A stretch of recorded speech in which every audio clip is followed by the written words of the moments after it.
за фотография. Саймън Луис. Здрасти. Добро утро. Добре дошли. Говорихме за учителите на Захари Добрав. Сега ще говорим за учителите на Саймън Луис. Всъщност, вие сте завършил School of Visual Arts в Нью Йорк.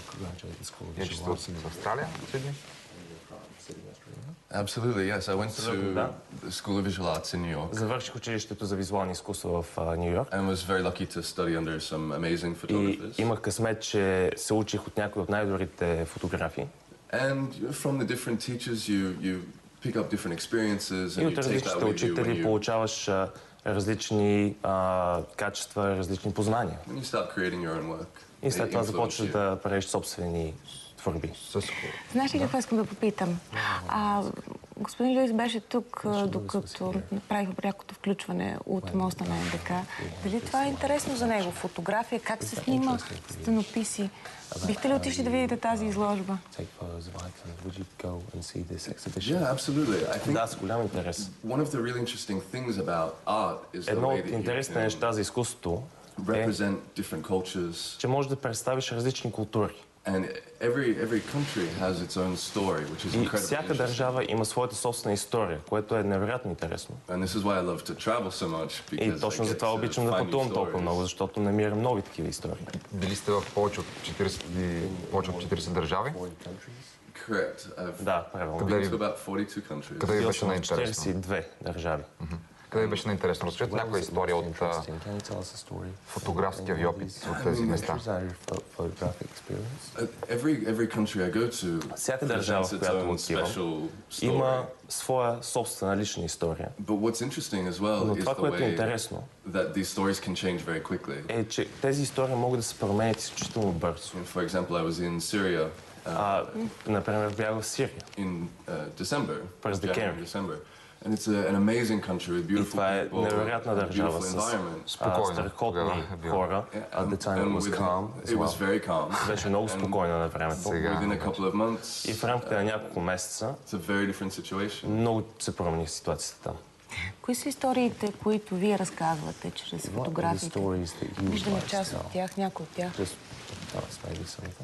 I think maybe the influence of traveling so much has Мисля, че inspired влиянието на моите пътувания represent people and their ме е cultures. накарало да представям хората и техните култури. The last body of work that I did, Последната работа, която имах, that I exhibited in New York, която представих в Ню Йорк, was entitled Memoria, беше заглавена Мемория. and it dealt with the idea of people from different countries И coming to представи New York идеята на хора от различни култури и това, че те идват в Ню Йорк. and finding a way to maintain their cultural heritage И намират начин те да задържат своята собствена култура in a country outside of their own. в държава, която не е тяхната собствена. Страхотни лица виждаме тук, докато Да, разговаряме. най-вече портрети снимате. Thank you. Благодаря ви. Към това сте се насочили. Човешкото лице. Yes, there's something about and also the fluidity of movement and people. Начина на движението на хората I find very interesting to го намирам изключително интересно, за да го пресъздавам в снимките си. А защо сте в България? Какво е интересно тук? What's interesting here? I find Bulgaria very interesting. I love being here. България за мен е много интересна. Обичам да съм тук. But I was brought out by a major telecom company. Доведоха ме една голяма българска телекомуникационна To компания do a big ad campaign, да направя една голяма рекламна кампания за тях, which will be over the next year. която ще бъде излъчена през следващата година. And so it's been a very busy work. Така че съм бил много зает последно време. Освен това, какво ви е интересно в And България? besides that, I've had a couple of days И освен to това, прекарах няколко дни catch up with friends, да have се видя с приятели, my shopska and rakia. да си изям шопската салата и ракията. Но винаги това чужденците им се предлага шопската и Това е ракията. първото впечатление. You can't go wrong. Абсолютно, те винаги това харесват. But with filming, it's been great. We've been Но up с in Vitusha снимането Mountains, е фантастично. Бяхме в been Витуша, all around the city, so бяхме в много градове. I've been traveling and working at the same time. Пътувам и в същото време работя.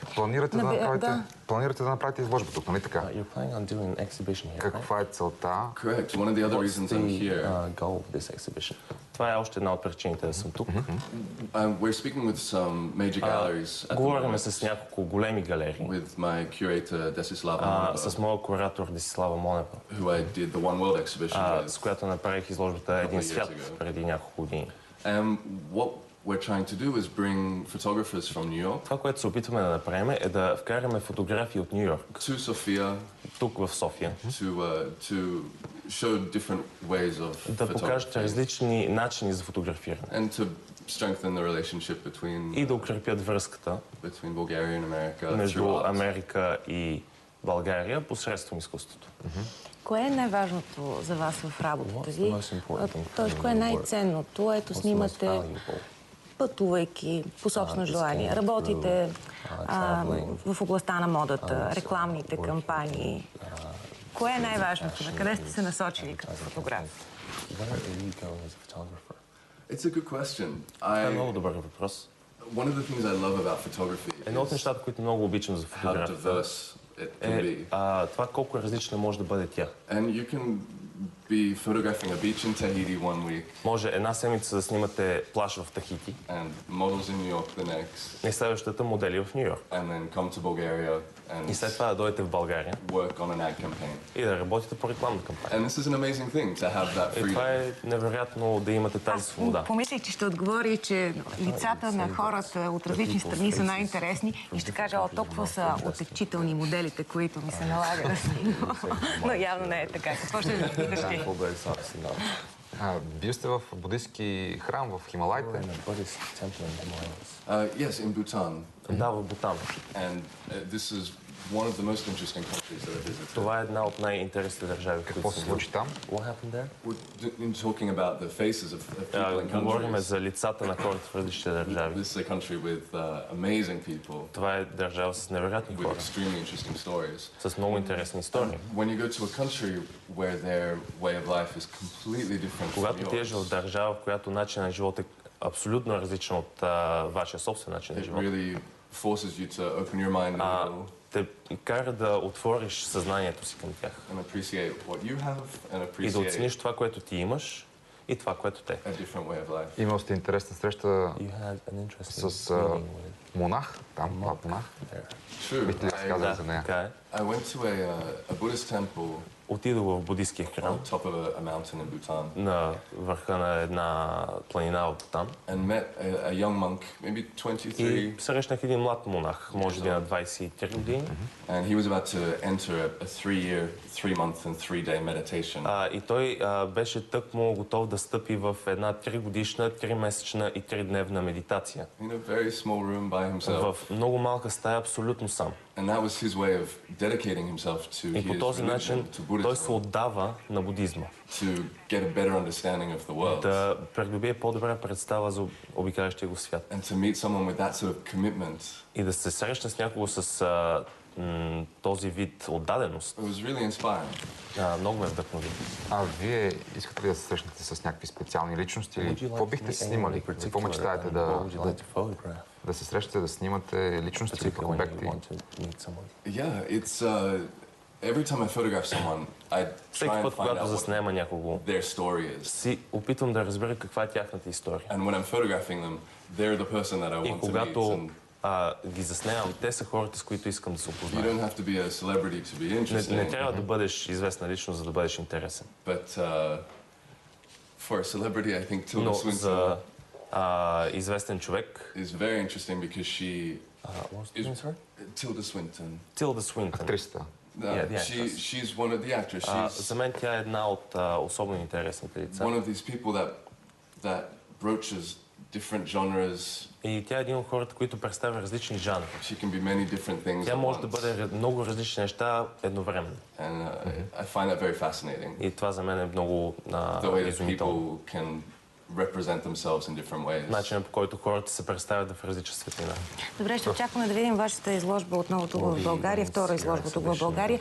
Но знаеш ли какво ми прави впечатление, Даниел? Напоследък се срещам все повече хора, които искат да отидат, да се срещнат с буддийски монаси, да се върнат тук и да ни разкажат. И са много впечатлени. Защо толкова хора изпитват нужда от мъдростта на будизма. Ето и вие ни разказахте една история.